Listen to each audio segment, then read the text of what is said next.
Well, it started in a sandbox when I was 5, and I had these dinosaurs, and I wondered, well, what if there was like a cowboy on a horse that was chasing them, and it was snowing outside? I'll do it right now, bro. Is that a challenge? How dare you? Hi, I'm Devin Kogan, and welcome to Entertainment Weekly's Around the Table with Jurassic World Dominion. I am so excited to be here with the cast and filmmaker. Thank you guys so much for joining me. Thanks for having me. Thank Our you. pleasure to be here, Devin. Thank you. They find her, we're never gonna see her again. We gotta protect her, that's our job. Humans and dinosaurs can't coexist. We created an ecological disaster.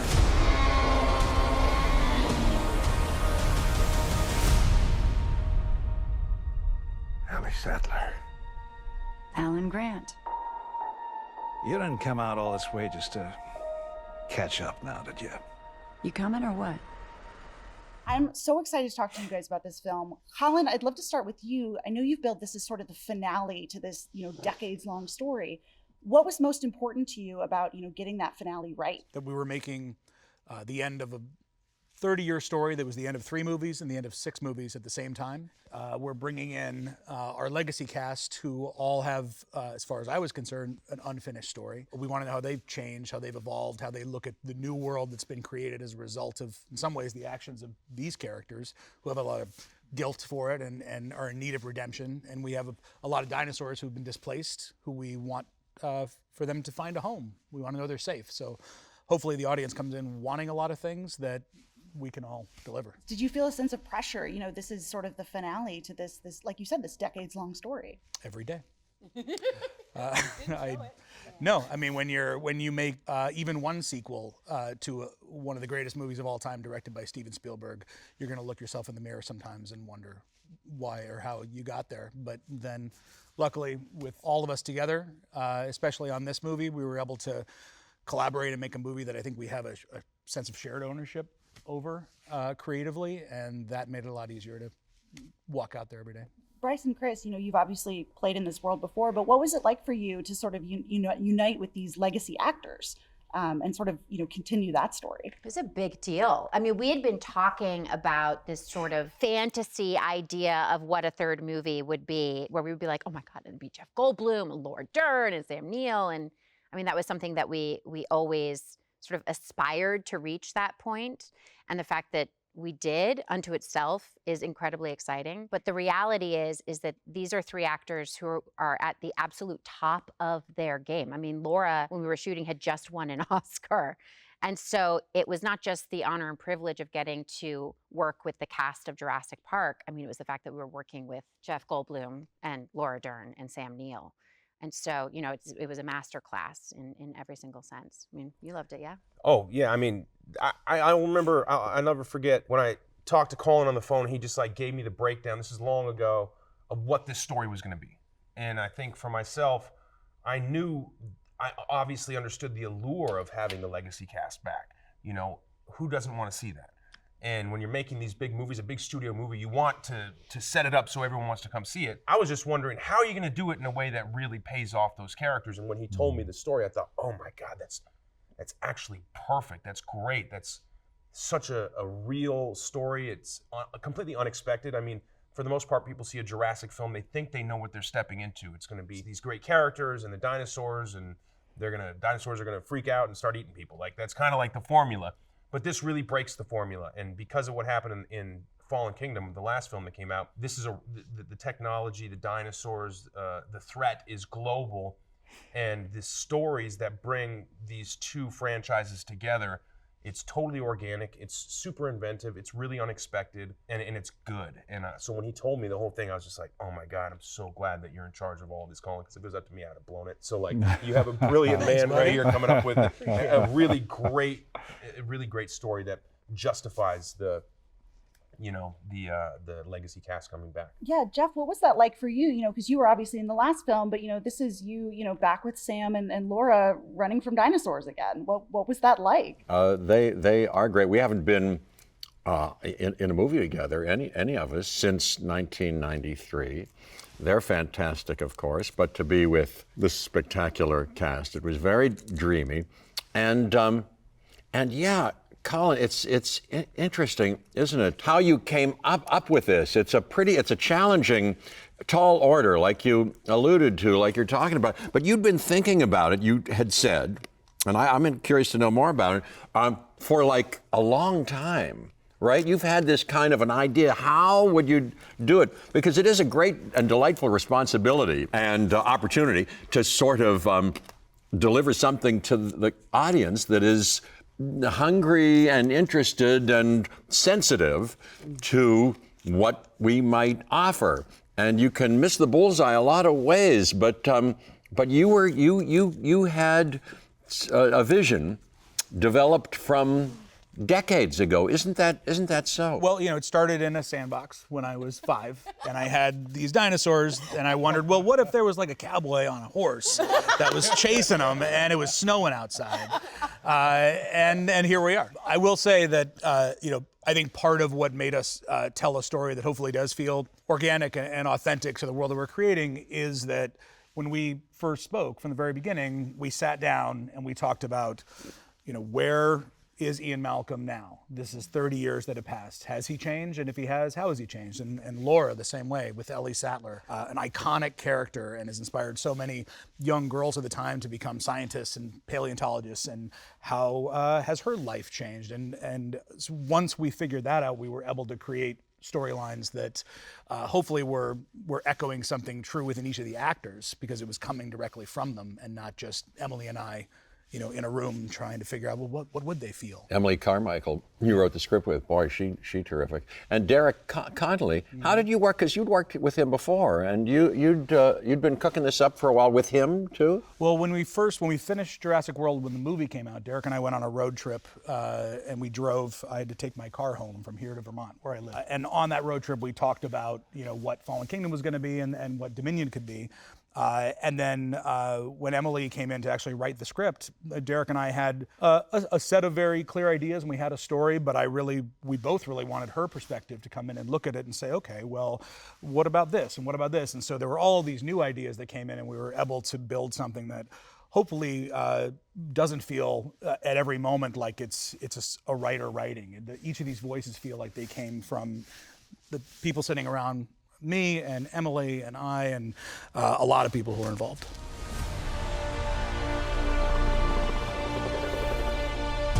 We're racing toward the extinction of our species. We not only lack dominion over nature, We're subordinate to it. DeWanda and Mamoudou, you guys are new to this story. Was there anything about joining Jurassic that surprised you or that you weren't expecting? Tell me. I'm like, oh man, all right. Yeah, well, honestly, this is one of those movies, and I can honestly say I don't get intimidated often, but I was certainly intimidated by the legacy and Chris and Bryce and just being in this story that's been in my childhood for so long. But I think the camaraderie and just the leadership shown around the set was something to really admire. And I took a lot from that, and I feel like I grew exponentially as an actor as a result of being surrounded by all these guys. So. That's exactly what I would say. I felt what was surprising, the most surprising thing was the extent of the support, Mm-hmm. You know what I mean? I fully expected to just kind of be like, I'll figure it out on the day, every man for themselves, it's like a big world. But, from like our crew members, obviously Colin, and this cast, to walk in and really feel like you have, the ground beneath your feet fully supported, and they're not just like, sink or swim, kid, good luck, So that I wasn't expecting to the extent to which I experienced it. Very thankful. Yeah, and I know you guys filmed this under, you were in a pandemic bubble. You guys were all living, kind of under the same roof. What did you guys, what was that experience like to, be working together and living together, basically? I mean, it really, like you're going to watch a movie that in a lot of ways is about what we were feeling while we were making it. We were in this moment when we were hoping that life on Earth was going to go on, but we weren't sure. It was scary, and we were making a movie about that at the same time. So I think that really part of the experience of making it is woven into what I hopefully the experience of watching it. I didn't expect that to that extent either. Like the first time I saw it, a month and a half ago, I felt that. Like I didn't expect for the spirit with which we were like living, in that moment. It really became. I mean, Jurassic organically is a franchise that's always about the time. It's never a bad time to consider, how we all take care of or fail to take care of one another, our place in the food chain, so to speak. But this one is really tonally just such a movie with so much heart, and I just watched it and I was immensely moved by it, which is not something that I had anticipated. I think also something to make note of is the fact that we got shut down quite early in the pandemic with everyone else, but we were one of the first movies to come back. And so there was a lot of trust that we had to feel for one another, and also a lot of gratitude, because at that point, everyone in the entire world were staying at home if you were fortunate enough to have a home. So there were a lot of people going through a lot of isolating experiences and a lot of stress and doing it alone. And so the fact that we were all able to be together and live under one roof and eat food together and play music together and watch movies together and all of that, it was something that we so did not take for granted. And in any other time, we would have. It worked out the way that it worked out, and it definitely impacted the final result of the movie. And I think you feel that bond and that camaraderie, and it's really a celebration of humanity, ultimately, at the end of the day. And it was an amazing effort. Not only Colin, but Alexander Derbyshire and Pat Crowley really pioneered and spearheaded those protocols that allowed us to get over the finish line and have been modeled by people still now trying to get through this challenging period. Mm-hmm.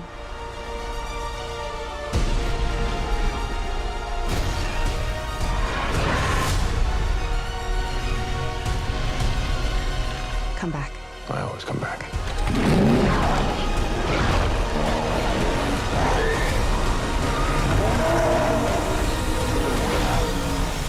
Did you do any offset bonding? How did you guys pass the time, when you're in this bubble? Girl, we lived together. We lived together. We did everything. We were cooking in the teaching kitchen. They were playing Frisbee on Sundays. We were hanging out Friday night, Saturday night. There was movie. I mean, it's just literally everything. We were doing each other's hair. Bryce is phenomenal at cutting hair. If anyone needs a haircut. Cut everybody's hair. I love cutting hair. I'm not phenomenal at it, but I like it. And when people are stuck with no other option, Bryce the barber. Yeah. It was very good. But we worked on the material too. He had a great idea about, hey, if we're all together, we could make use of this. Sunday and rehearsals. On weekends, yes. Mm-hmm. And he did. He scheduled work on stuff that was going to be shot the next week. And it was very fun, creative, and fruitful and useful fun. That was the coolest thing that I experienced. I especially with a movie of this magnitude, I'd never imagined that I'd have such creative input. And yeah, thanks a lot for that, Colin. It really means a lot to me as an actor, the respect that you gave every single one of us, no matter if we were there for a day or 6 months. It was really awesome. Well, what was interesting is it's the way I first knew how to do it. My first film was $750,000. We were all living in a hotel together, different hotel, but and it was just turkey slices and carrot sticks for the meals. But we got to work together on the film, and so I would say the process of making this film was closest to my first film than anything I've done in between. And I hope we can continue to keep the spirit of it, even if we don't live together. I don't want to infringe on all your family lives, but I think when people make films, to be able to have that level of interaction, of camaraderie, of understanding of whatever everyone needs from any given moment, but in advance of it, so we're not just standing there on set trying to figure it out. hugely helpful. It sure was, and you were so generous too. Everybody had ideas, and like Mamoudou's character. We have a bunch of scenes together, and he's very brilliant. And you guys collaborated and really made a kind of new tweaked, your backstory and things that happen on screen in a very remarkable way that still haven't made their way. I see to the. Did you read the press thing? I think there's still a kind of an impression about your character, a description about your character. Did you notice that? That's I saw it yesterday that says, "Oh, I think he's up to this." Maybe you didn't read it, but I go, "Oh no, I think that maybe." We're on it. Jeff and I are on it. That's all to say. We have your back. I gotta know what you guys are talking about. Well, I don't want to give anything away because it's kind of a surprise and a beautiful twist that you guys came up with, but it's a very a great thing about your character. So, and I know you guys, really went in on the practical dinosaurs. That was a big priority for this one. Tell me a little bit about, being on set with, was there like a particular dinosaur or like a particular day on set with some of the practical animatronics that really stands out to you? Was it John Nolan animatronics? They did an extraordinary job. I think the end result, when you watch the movie, whether or not they were animatronic or you were looking at a tennis ball or like a mark on the wall, doesn't really change the outcome for the audience. But the process of making it is so much more fun when you have a real animatronic there. You feel like you're working opposite this extraordinary team, oftentimes a dozen or so people operating these puppets that are wildly expensive and so lifelike. Every square inch is just a beautiful piece of art, and it can move and articulate and move its mouth and its eyes and breathe and do all of these things. So when you're acting opposite something that is giving you life, it's really easy to react in a way that feels organic. And if you're doing it just like you're faking it, it's just not as fun to do. So on this film, if I'm correct, there's more animatronics than ever before. I don't remember a tennis ball. Were there any tennis balls in this movie? One. Where was the tennis ball? I'm not gonna say. Oh, right, you can't. Right, sorry. I just remember I kind of had a no tennis ball people rule. Be like, I see it. She was acting there, and they'd be like, No, I wasn't. I'm a good actor. Well, I will say that we always tried to have something, whether it was a full animatronic or a puppet or anything. Yeah. But as far as how it affects moments, one of my favorite moments that I think would have been different, you wouldn't have felt as much, is remember when you were out in the snow in Vancouver and you had a lasso over over the guy who was puppeteering the parasaur, and everything you do when you touch its face, the way that it would buck its head back and you'd react to it. You were really interacting via that puppet, with the puppeteer, and that I don't know if it would have been exactly the same. Maybe you're right. Maybe you're just right. Yeah. Whatever we would have shot would have looked fine, but it wouldn't have looked that good. You and the also, snow. You had the can't experience. touch a CG character Yeah. and actually feel that intimacy without an animatronic. Yeah. And especially when there's a performance that you as an actor can't predict. That's kind of what Chris was saying, where that's like you don't have to plan necessarily what you're going to do. That's right. I mean, it breathes life into the moment in a way that you can never achieve. Because the animatronic is giving you a performance. Yes. Yeah. And that's nice. I think the way you look at that animal, there's a strength in your performance.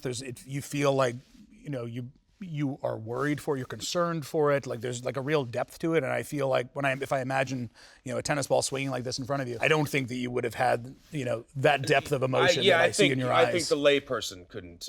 I could. You're right. You are a professional. You are a professional. Yeah. The average Joe could not pull it off. But no, I could. I'll do it right now, bro. Is that a challenge? How dare you? It was great what Colin did, this idea of having more real dinosaurs there and animatronics. My kids, I had kids there the whole time. They were like 5 and 3 at the time. They went to John Nolan's Creature Shop, which was in Pinewood, and they saw them putting the last paint strokes on teeth and stuff, and he allowed them to do da-da-da-da-da. It was something to see. That's another plane, right? Not exactly.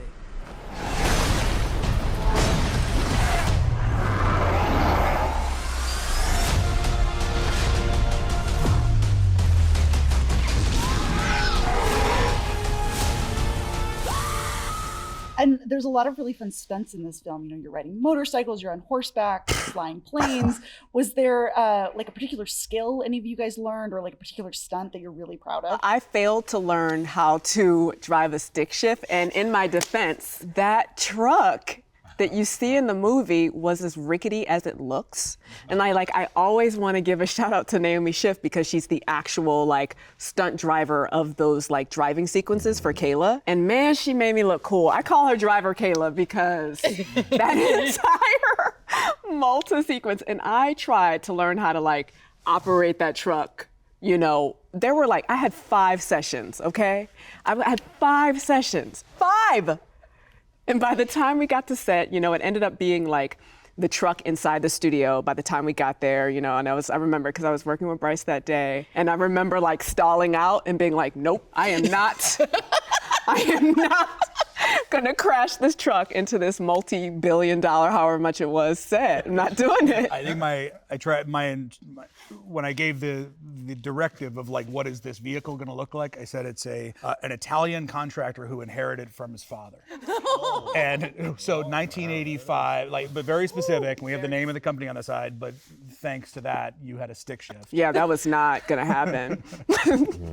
It's also like horrible to be doing that when there's a Formula One driver like right Yeah, for there. what? For what? I have nothing to prove. Okay? I already ran across the ice with Chris Pratt. I did it. Did anyone else have any like stunts or skills that really stick out to them? Listen up, y'all. Mamoudou had a very civilized I was chilling. experience. Use my brain. Army That's all crawling this through muscle. the mud. You had your first knife fight in this movie. Oh yes, right? yes, and in a knife fight, you know one truth, which is that you're going to get cut. Yeah. That's right. Right. Yeah. I also, can you talk about, Chris. I remember I was there because I'm a super geek and I just always love being on set. I remember being there for you shooting the falling from the plane. Oh yeah. Oh yeah.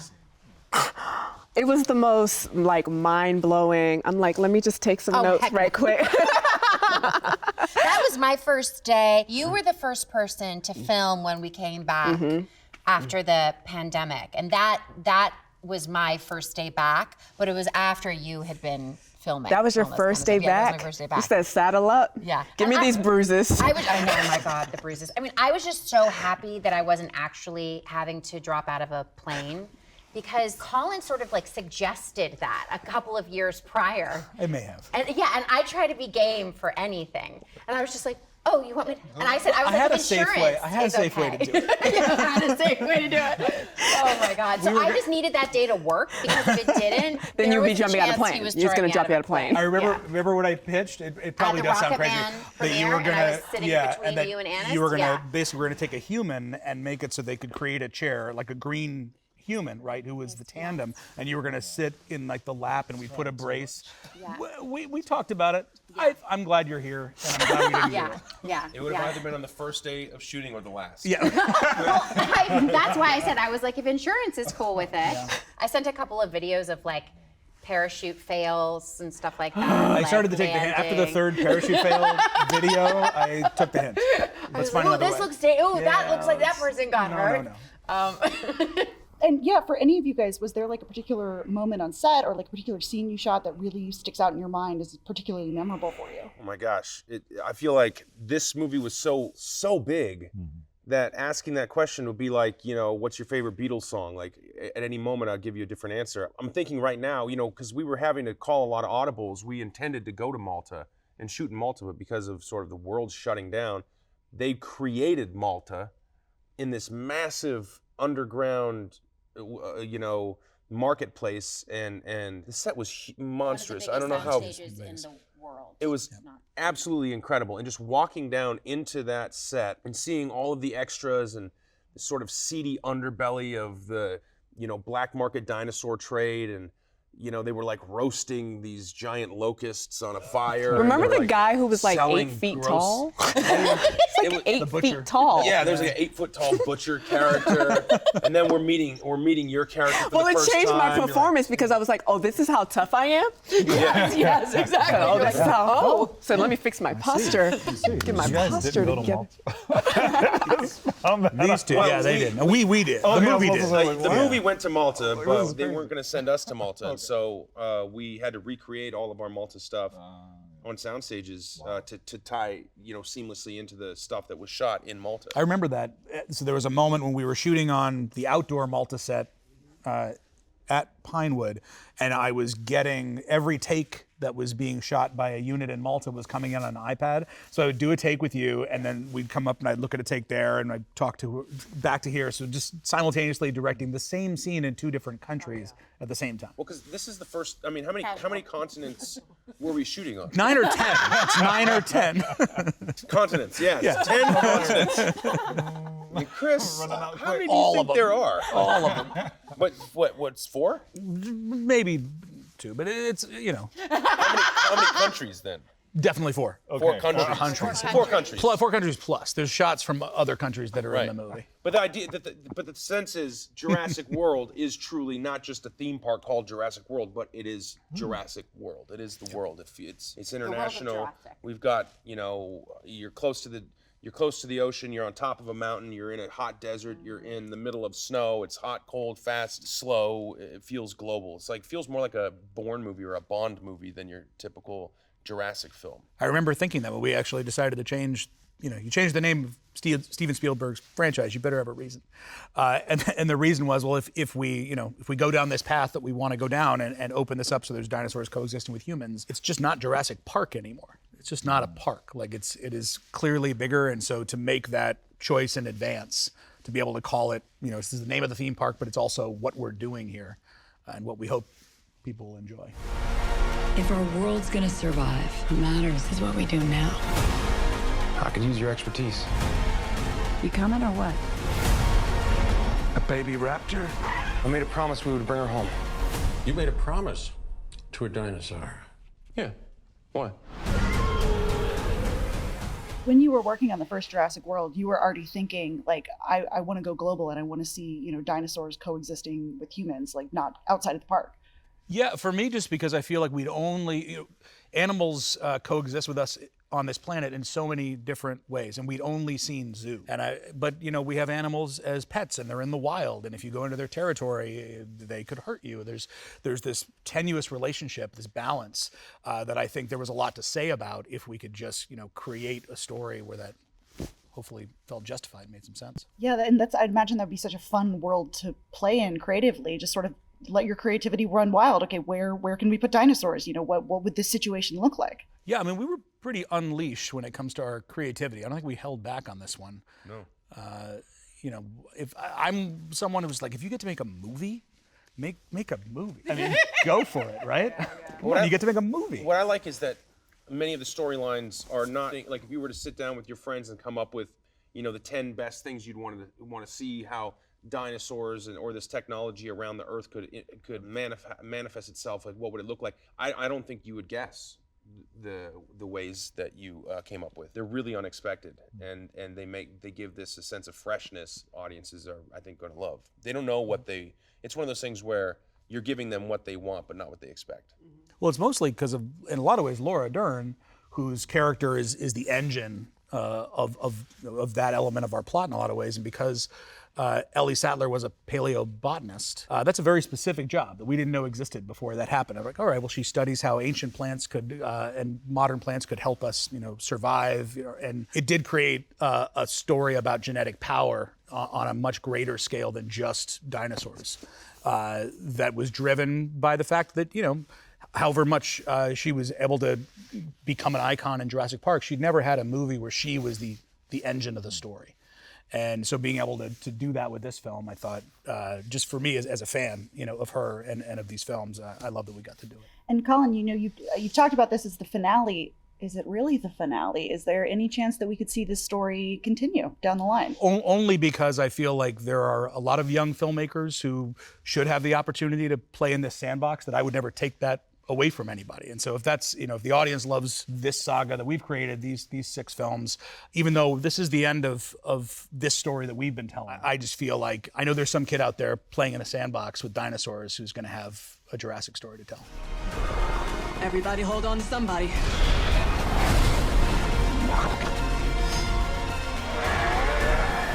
That can't be right.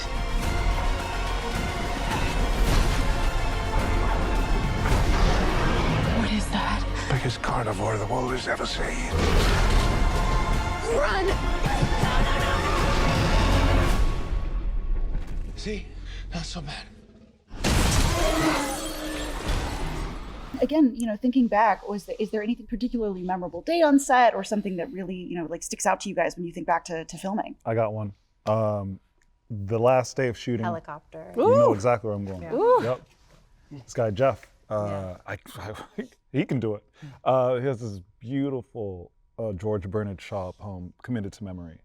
And I don't remember what prompted it. I remember it was prompted somehow, but we're all cramped in this tiny helicopter that DeWanda's piloting.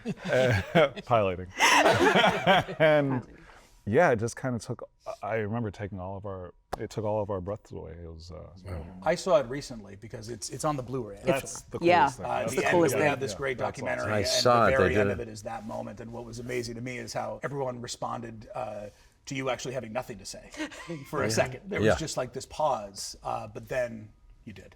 Yeah, I've known this quote. No, they were making. I knew there was somebody, doing behind the scenes, and they said, "Okay, here you all are together." And I didn't know what to say. It was kind of a breathtaking moment. It was sort of that was the last day of. That was the last day. Shooting, and we were all together, and we were doing the last scene in the movie, kind of. Well, I'm method apparently because I didn't realize they were recording when you did that. So when I saw it, when they sent the approvals to watch the behind the scenes stuff, and I saw that it was captured, from this other lens, because I'm looking over my shoulder this way at you, I just I wept all over again. It was just a moment that just felt like it encapsulated our experience so beautifully. It's a lovely quote. Yeah. Do you know it? You want to hear a little bit of it? Do you know it? It goes like this. I think I still remember it. It goes, George Bernard Shaw said, it says, "This is the true joy in life, the being used for a purpose considered by yourself as mighty, the being a force of nature instead of a feverish, selfish little clod of ailments and grievances complaining that the world will not devote itself to making you happy. I am of the opinion that my life belongs to the whole community, and while I live, it is my privilege to do for it whatever I can. I want to be thoroughly used up when I die, for the harder I work, the more I live. I cherish life for its own sake. Life is no brief candle to me. It's a sort of splendid torch that I've got hold of for the moment, and I want to make it burn as brightly as possible before handing it on to future generations." That's the quote, and I've enjoyed that for years. It's kind of neat, isn't it? Beyond. That's amazing. What a special way to sort of wrap up this, that experience. Is there anybody we should mention that isn't here that's in the movie? Campbell Scott is in it. Deechin Lockman. B.D. Wong comes back in this for anybody who might be hungering for that, and you will be deeply satisfied. He's delicious. Isabella Sermon from the last movie is in this. Spectacular. Justice Smith, Danielle Pineda, of course. Scott Hayes. Yeah. And there we go. Steven Spielberg is still what would we call him? The godfather of this whole endeavor from start till now? Well, absolutely. There we go. Well, I think that's all from us. This has been Entertainment Weekly's Around the Table with Jurassic World Dominion. Thank you guys so much for joining me, and go see the movie when it's in theaters June 10th.